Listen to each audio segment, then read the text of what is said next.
Good morning, Thursday, just down at the hot rod stop, starting off the day today. We got the C10 55 out of paint, so just needs to go back to assembly now that the tubs are done.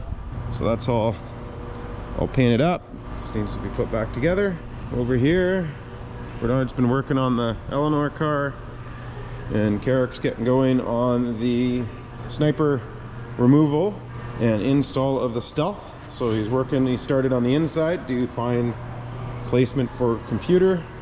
So as he's got all the wiring out, he's got the Stealth out. We need to run a 6A box, nice little box here. So I think he's just looking at ECM placement right now. He's pulled the underdash down, and yeah, I'm assuming he's just looking for somewhere to install the ECM at this point. We're just on coffee break right now. That's what's happening there. The 34, he was putting the interior back in yesterday, waiting for the parts from that Razor Customs. So he's just starting to put the sub box back in, but then I pulled him off of this because we were trying to somewhat rush it, but not rush it of course, but have it ready for the Chilliwack show. But it's just, there were no guarantees that we're gonna get those parts from Rich Monday or Tuesday or Wednesday. He just said early next week. So we need almost a week just to have this thing cleaned up to present it properly at a show. I can't just keep letting the shop back up over a show. This was the main part of our attraction at the show last year.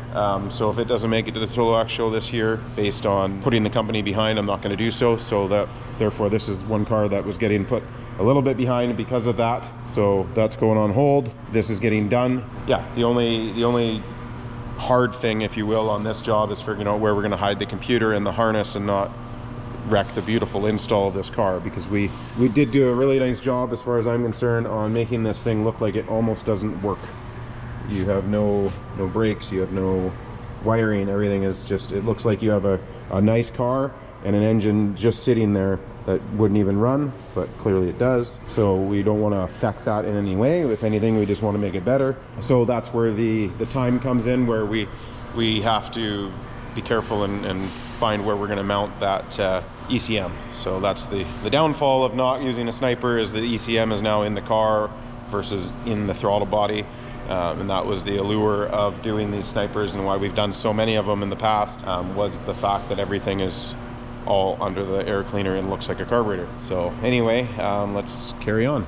The Escalade, I believe he had everything pretty much done yesterday. Just had to, just get some final welding to do, and he's gonna connect some pipes up in there yet. So, oh, he's got them down here. So I believe he's just doing final fitment on those, and then it'll be full weld. So a little bit of a story with these. So he'd put on a Borla exhaust system. Not sure if it was an installation error or the kit itself doesn't tell you, but the tips coming into the factory tip, there's a spec of how deep this tip, your pipe, goes into the tip, and I think it's like 5 millimeters or something. It's supposed to be just barely in to allow like a backdraft to keep the tips cool.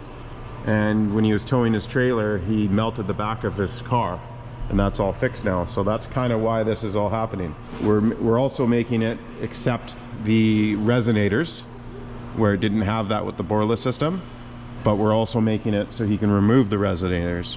So if he likes the sound of it open, he can run it that way. Or if you're doing a long road trip with a trailer, you might not want to have that drone, and you can just do four clamps and throw your resonators back in. So yeah, Corbin's just been working on that. He also did some modifications to my hitch for the tow bars, shortening things up. Tow bar doesn't hang out so far with this edition hitch. So, oh yeah, here you go. So I think he still needs to, oh no, he's drilled a hole further in. So that's how much we've gained there. And then I believe he should have drilled another hole in this. Yeah.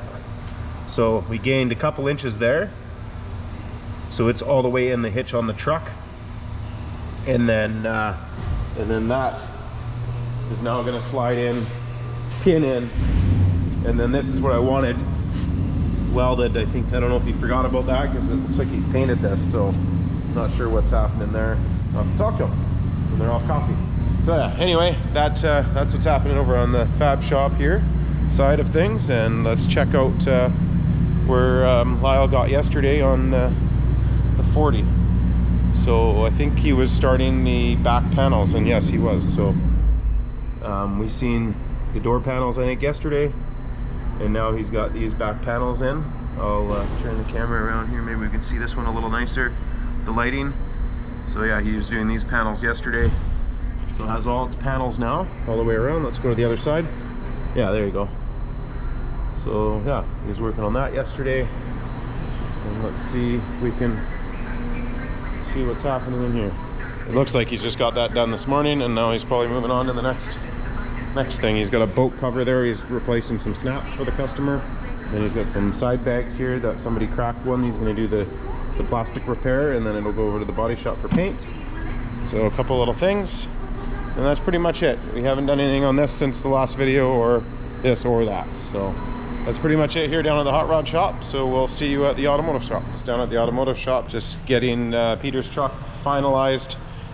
We had some issues on our road test where we didn't think the air conditioning was cold enough. When one of our guys in the past installed the AC, we have the AC condenser in the back of this truck because there's no room up front with the Cummins. When he ran the hoses to the front, they strapped them together touching, and one's supposed to be cold and one's hot. Luckily John figured that out right away and separated them and fixed that. A couple other little things we're tidying up, and then it'll be out of here. So yeah, and then over here we have the Solstice electric van. This is another van he's adding to his fleet. Ashley's been doing a bunch of work on. She had the dash all apart yesterday. Now she's doing roof racks he's supplied, and I think they've put in some tail lights that he's supplied, and backup camera, and just a bunch of little goodies he wants on there just to, I guess, make it easier around the job sites and whatnot. So that's what's happening with that van. John's working on the oil leaks and whatnot on the 40 Chevy, so that's going back together. And yesterday he had the valve covers off, now they're back on. So I think the oil pan's back on. We have a diff cover to do. Over here we have a Cougar that we've done a ton of work on. I think this is the one we've done the seats and stuff. Yeah, it is. The customer was doing some work to it himself, I believe. I think he did belts, and one of the wires, he's got a bit of a cluster of wires down there. Got close to the alternator fan or something, and caused some damage here. So that was the wiring to the MSD box there. So anyway, Oscar's got that figured out, so he's just rewiring that. And over here we have a Mercedes. This is one of our customers that came to us originally for detail work, and I think a door panel falling apart has some rodent damage. So that is an insurance thing. We've taken it apart here to find the damage. I think sent the footage off to ICBC, and that's what that one's all about. So yeah, see where Dave's at today. They pulled the transmission out of our GMC shop truck. We did have this apart in the past, and we, one of our employees here, Bernard, had a two-wheel drive low mileage one that we used all the internals out of, and put it all together, and everything seemed okay except for when it was hot we were having issues. So we pulled it apart to see if it might have the typical cracked piston. So I'll have to find where Dave's at to see if he's found anything yet. I haven't heard anything. So yeah, so that's what that's all apart for. So yeah, that's the 2014 GMC shop truck transmission, our most unreliable vehicle because it's our newest shop truck. So yeah, anyway, and the Bronco, he has the transmission all done, as you've seen I think yesterday, and he was doing the transfer case, so I'm not sure where it is. I would think it's done if he's working on this transmission, unless he's waiting for any parts. There's a good chance it's in this back room where they tend to paint things. Oh, no, it isn't in here. Sure, where it is. How do you lose a cast iron transfer case? Oh, it's on the oh, it's in pieces, so it isn't put back together yet. No, I got pulled off that one to other priorities. Oh, okay. Yeah. Sounds good. Did you find anything on that transmission? I filled the air check when it's on its back on the bench. Yeah. Once I pulled the pump out and did the repeat the air check and tried to chase it down, it works perfect. Oh. So I have a updated piston coming. Yeah. As well as another paper rubber kit. Okay. And right now I'm in the process of trying to find where intermittent Yeah. Lost. At least I had. You had a leak. You had a leak to look for. I had a leak to look for. What clutch was that? The 1, 2, 3, 4. Oh, okay. That's the one that the piston's a potential issue, right? Yeah. Is it the small piston that's sitting there, or what? Yeah. And we had this thing on the back up on the bench. It was just whistling like crazy. Yeah. No, Oh, you have it in here? yeah. I'm trying to get it hot. Okay. But looking for any kind of micro fracture or anything. I just wanted to see it because I kind of thought maybe it would ring a bell because I was trying to remember there was a spot it cracked commonly, and it wasn't easy to see. Correct. Yeah. And of course it's aluminum, so you can't magnaflux it. Regardless, it's still an early piston. Yeah. Look at the part number, and they are a problem. And they are a problem. So it's going to get replaced no matter what. Yeah, but it's a lot of re time to not know for sure. But like you said, you had I thought I just seen all along here. You said a darker color. Yeah, it looks like a machining mark though. It doesn't really look like your typical. Well, because I thought I seen a I see like a sharp edge light transfer when you just get the light up there. Yeah. I almost see that like along here, like that dark area. Yeah. When you tilt it in the light, you can see like shiny spot. That's a thick spot, so like that's super thick from there to there. Yeah. So you wouldn't think that would be it, but. Well, that and also why would it seal itself between positions? So I was thinking more like the sealing rings on the. Well, normally, yeah, that is the case, but yeah.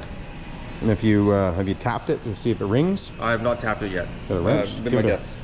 Give it a extension there. Tap on it with the extension.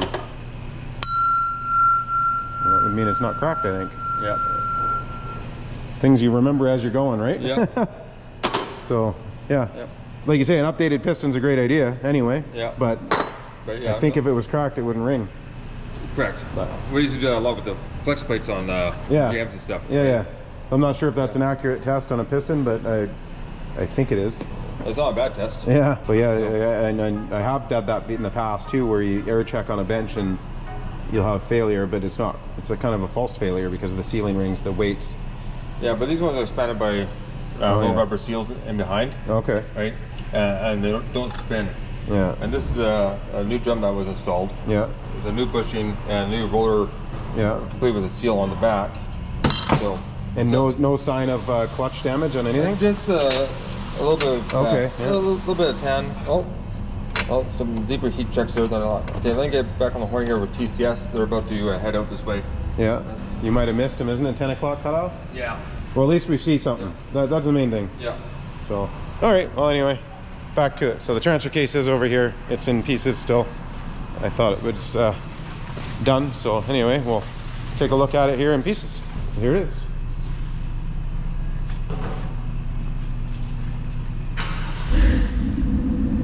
Perfect.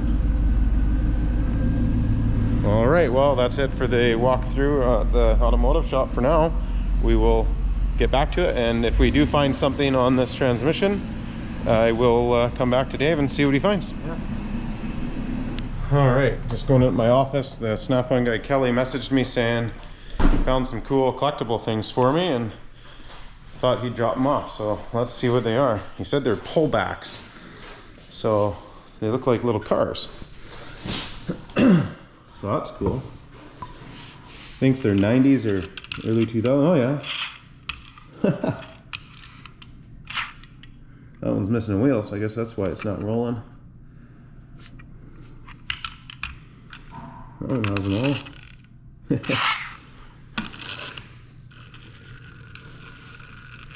There it goes. Yeah, those are super cool. Awesome. Anyway, thanks, Kelly.